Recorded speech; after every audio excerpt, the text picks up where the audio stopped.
Today, I will share with you another dose of wisdom and healing. We're going to be talking about the steps towards emotional healing. I will share with you why do you need emotional healing? What are the steps to get there? And what are the signs that tell you that you are moving forward, that you're getting better? And I will share with you many tips today and techniques so you can start moving forward with your emotional healing journey today. They stay tuned, come and join us.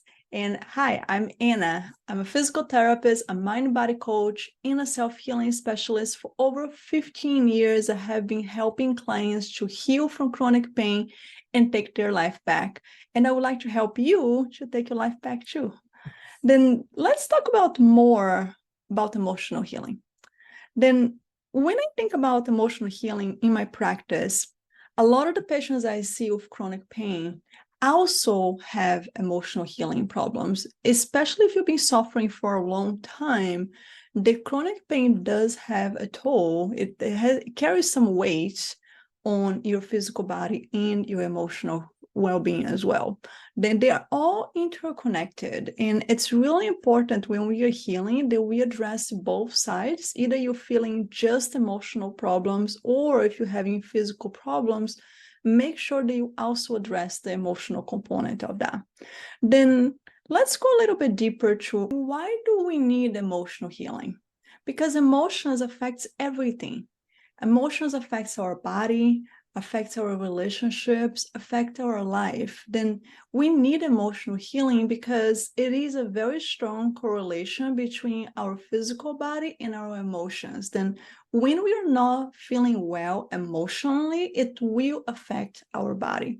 There are many clients that I work with that come to me with chronic pain, either is digestive problems or autoimmune, trouble sleeping, or it's either a neck pain, lower back pain. And sometimes we work just with the emotion, and sometimes we work with a combination of physical and emotional.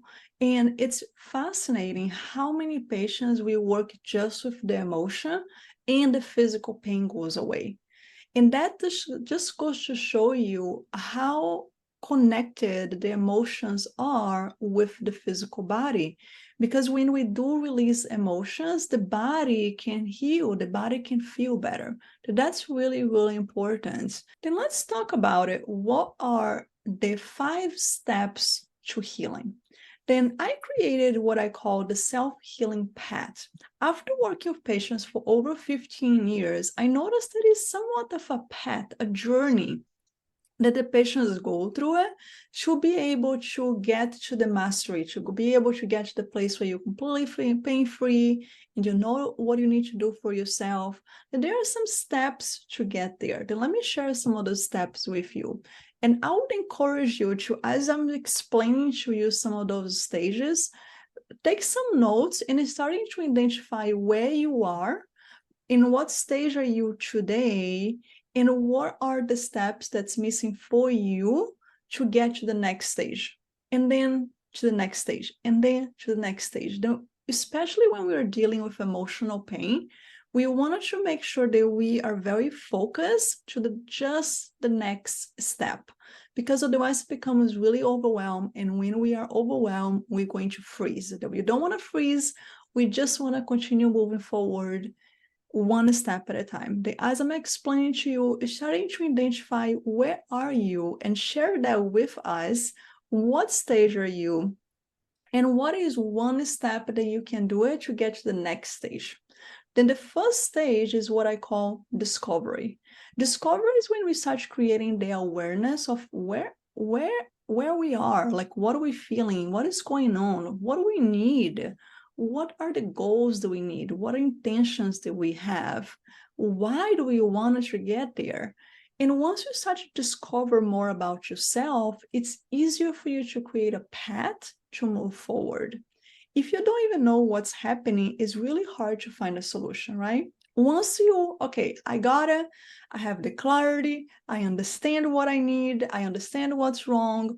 Now the question goes to the next stage, and then you move it to awareness.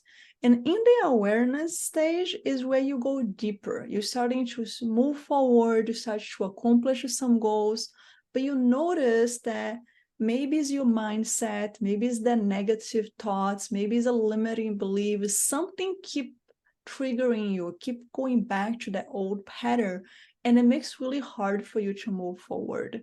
Then on the stage 2, you know where you're going, you have some clarity, but you notice there are a lot of blocks on the way. There are things that kind of stop you from going forward.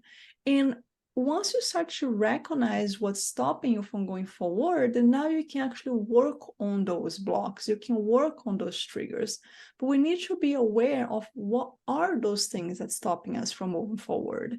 And if we wanted to get to the place where we were able to see those and not having any judgment about it, we're able to look at it and work with, and then move forward with peace, with ease. Then once you get more clarity, you start to change your mindset, you're starting to be more positive, you start to have a better relationship with yourself. Then now we move into a stage number 3 that we call the embodiment. Embodiment is when you're moving the knowing, okay, I understand it, I have strategies, I know what I need to do, and now we are moving that to our daily life. We are moving that to a more actionable strategy. We are starting to get a deeper connection with your body. You're starting to identify what are the triggers that you have, sometimes even before it happened. It maybe is in a relationship, or maybe is your kids that really gets you anxiety, or for some of my patients, driving is a bigger anxiety trigger. Then for some other people, it maybe be a coworker that you have that you having trouble with that relationship. But then once you start to having the specific knowledge of what's triggering you, then it's easier for you to create a plan that is going to solve that specific problem. Then when you are on the embodiment stage, you're going to start to look for those answers inside of you. You're going to realize that you know what you need to do for each one of those circumstances, because not every circumstance has the same solution for. That the more you learn more about yourself, the more you start to identify what triggers the anxiety, what triggers the stress, what triggers the depression. The more you start to have awareness of that, the more you can embody the solution for that. And that is different for each person. And when you are on the stage of embodiment, it's easier for you to identify what works for you, not for everybody else, for you. And that's when you really start to empower yourself on that journey. Then when you get to that point, you're moving to a stage number 4, empowerment. When we get the empowerment, it's like you have this toolbox in front of you, and now you have the discernment and the awareness to pick and choose what you need and when you need it.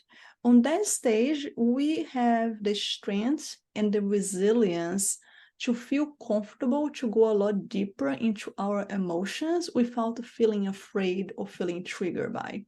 It's easier for us to do some somatic work, working with the body. It's easier to go deeper into inner child work or shadow work. And those are a lot deeper kind of work than when we don't have the resilience, the foundation. It's really hard to go there. Then when you are in that stage 4, you're feeling confident, you're feeling grounded, you're feeling like you have a really good foundation, and now you're prepared, you're ready to go a lot deeper. Then once you have all of those stages, you can move to a stage 5, what's a mastery. And the mastery is what life is about. Life is going to send you some challenges, and I always like to talk about surfing the waves. Then when the waves come, can you just kind of surf that wave without getting crashed by the wave? And the more you practice the tools you have, the more you learn about yourself, the more you know what you need to do to move through the next wave. And that's where the mastery comes in. Now you have all your tools, you know what to do, you know about yourself, you're comfortable in going deeper into your emotions, and you're ready for the next wave. And when the next wave comes, you got this. and you are confident in your self-healing abilities, you're comfortable on your nervous system, you know your nervous system got you. You know, even if you have a hard day, even if you're feeling depressed, even if you're feeling sadness, you know that you can bring yourself back. And that's really important for empowerment. Then going back to you, what stage are you right now? And what is one step that you can do to move forward to the next stage? Then let's talk about some ideas of what are the steps that you can do to move forward with that self-healing journey to help with your emotional healing. And I always talk about it. The first step for an emotional healing journey is always awareness.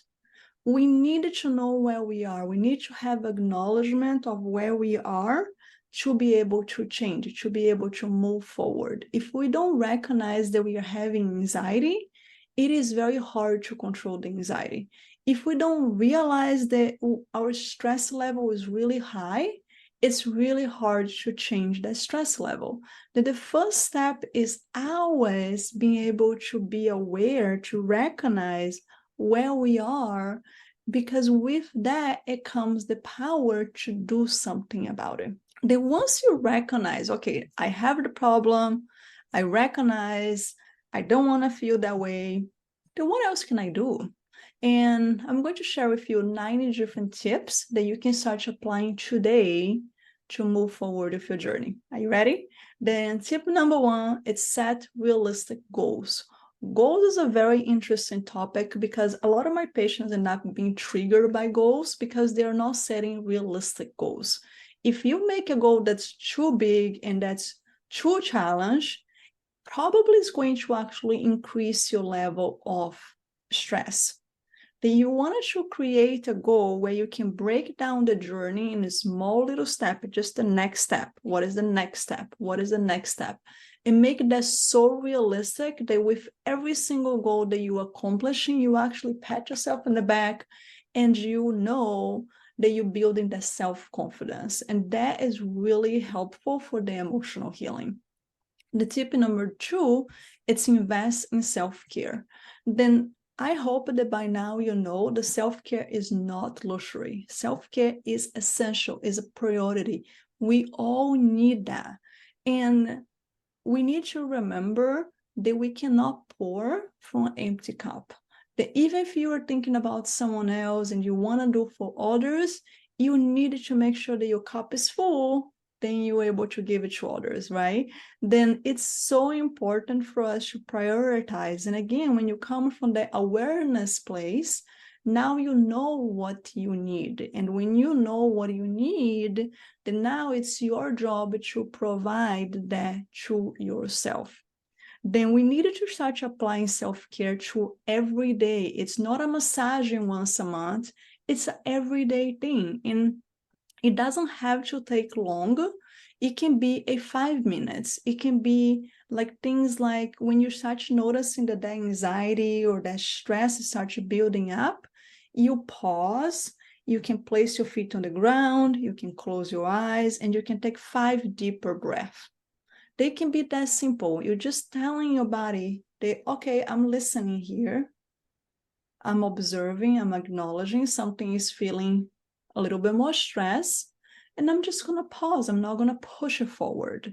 Then we just need to start to acknowledging what's happening. Then we can bring in the self-care techniques, the things that make us feel better. Then we can reverse that as soon as we recognize that something is happening. Another thing that's really important is the practice of mindfulness. And the more you know about yourself, the more you can start to recognize those moments that you really needed to do something about it. That goes back to the connection with your body, the connection with yourself, the how do you know yourself, and what are you saying to yourself when you recognize those things is also really important. Then starting to practice either is meditation, either are somatic techniques, you connecting to your body, that you feel your body, like for example, body scan, where you just close your eyes and just go around your body and just notice, how am I feeling right now? What is going on? Is my body feeling under threat? Can I pause here and feel safe again? We do a lot of those techniques in our self-healing movement class. You're always welcome to join us, but there are many different techniques that you can incorporate either throughout the day or a couple times a week. They start to bring that awareness and that mindfulness through your everyday life. And the more you are mindful about your body, the less stressful you're going to be. Then another very important point is supportive community. Many times when patients don't have a supportive community, they actually feel a lot more emotional pain. And is that you? Because if that's you, I will highly encourage you to find a local community, an online community. There are many communities out there that can support you on your journey. You don't have to go it alone. It is much easier to overcome emotional pain and physical pain when you do have a support group. And that's actually one of the reasons why I create the Health Academy, to provide to my patients that support while they're going through the healing journey. Then that opportunity to be able to share your experience, to feel heard, to be with other people that are just like you, they understand you, it's invaluable. I highly recommend you to find a supportive community for yourself. The tip number 5 is forgive yourself and embrace patience. We know the healing journey, it is not a straight line. We will have waves, we will have days a little bit harder, we will have flare-ups, and we needed to learn that when things like that happen, we need to bring that compassion, that grace towards ourselves. Then we can move forward much faster. If you have a flare-up and you spend a whole entire day beating yourself up, judging yourself, guilting yourself, telling all those things that are very harsh, your emotional well-being is going to suffer with that, because it's hard to hear those things.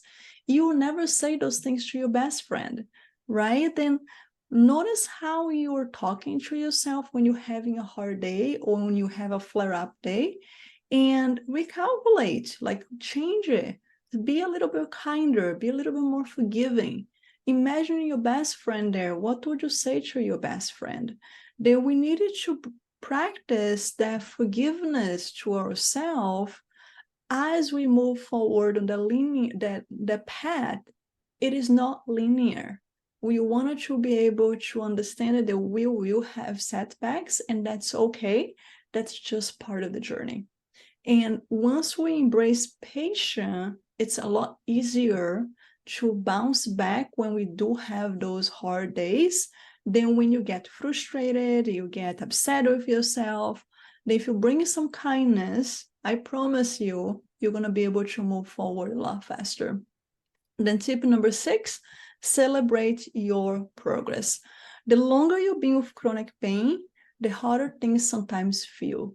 And I feel like a lot of my patients end up looking for that resolution day where everything is gone. And when you do something and you don't acknowledge the changes, you don't reinforce that to your brain.